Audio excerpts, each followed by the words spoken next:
Why does the black man serve the white man? Why does everything the black man do benefit the white man? Why does the black man say freedom is doing what I want to do? And why is it that everything he wants to do enriches the European? Welcome to the desert of the real. To a great extent, many of the problems we suffer today is a result of the fact that we do not see ourselves as a nation. And yet, we complain about how we are segregated from everybody else. We complain about how we are not a part of the mainstream, how we are not a part of the economy, how we are shut out from the government and the political process. If we are not a part of these things, and yet these things are what defines a nation, then we are not a part of the American nation. That nation is a white nation. We are then, in effect, a de facto nation, but we are afraid to recognize it. If we looked at ourselves as a nation, we'd see many of the reasons why we are where we are as a people. Why? Because if we looked at ourselves as a nation, we would see why we have the problems we have. Why do we have some of the problems we have? For the same reason other African nations have the problems they have. Why? Because we permit our resources, human resources and material resources, to be used by another people. We export them. We, like any other African nation, are an indebted nation. We are over-indebted. When we talk about the African nation suffering from being overburdened by debt, we don't recognize we're talking about ourselves.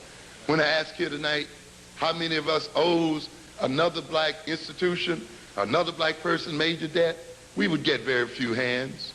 But if I ask how many of us in this audience tonight owed a white person, a white institution, a non-African institution, great debts, we probably all have to raise our hands. If you recognize that then, and you add this up in terms of a nation, not just yourself as an individual, but if you look at all of us as individuals and in terms of a nation, then that as a nation, we owe an enormous debt to other people. And one of the reasons why then we are poverty-stricken is not because we don't have money. It's because all of our money is being used to service the debt that other nations own, that the white nation in America owns. And because we spend so much time paying our installment plans and paying our money out to these other nations of people, we cannot save our monies, we cannot accumulate our money and create wealth so that we can employ ourselves as a people, so that we can support our families as a people, so that we cannot build the schools we need to build to educate our children the way we need to educate them as a people. And consequently, we have the similar problems that all African nations have almost, where they cannot build highways or build schools or build hospitals or build institutions, communication systems and other systems, because all of the wealth that they are generating is being exported out to European nations and other nations to whom they owe debt. But you can only see this when you look at yourself as a nation. And when you look at yourself as a nation, then you can see that you can change this problem by changing the debt relationship you have to other people.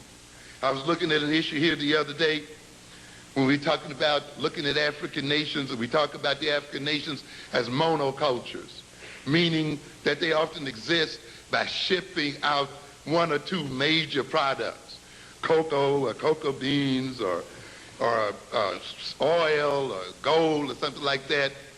And they ship these products out into what we call a buyer's market.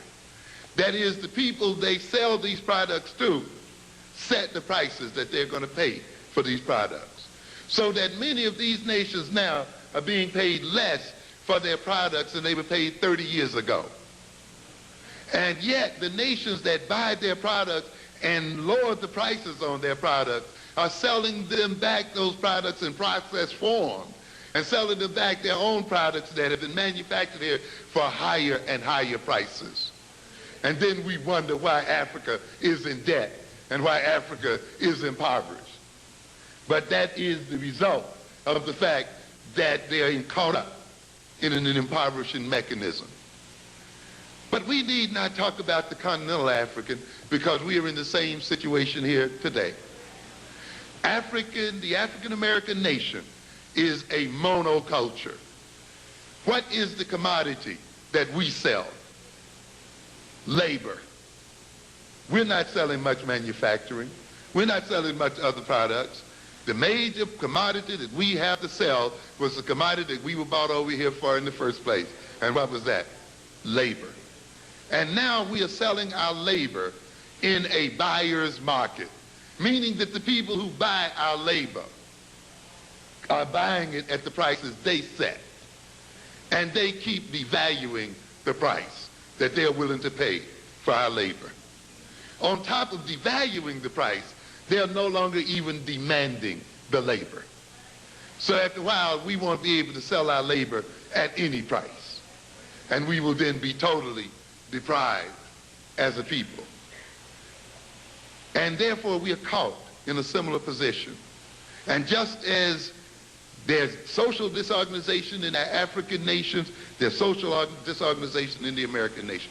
You cannot have your wealth flowing out of your nation. You cannot enrich other people at the expense of yourself and not have social disorganization. And that means then, if we look at ourselves as a nation, the African American nation must do what all African nations must do. We must capture our own internal resources. We must gain control of our own internal markets.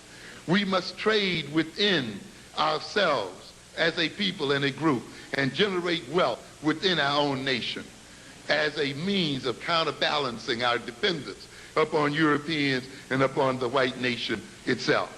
But in order to do this, we must have a nation consciousness. We must now organize and relate to ourselves as a nation of people.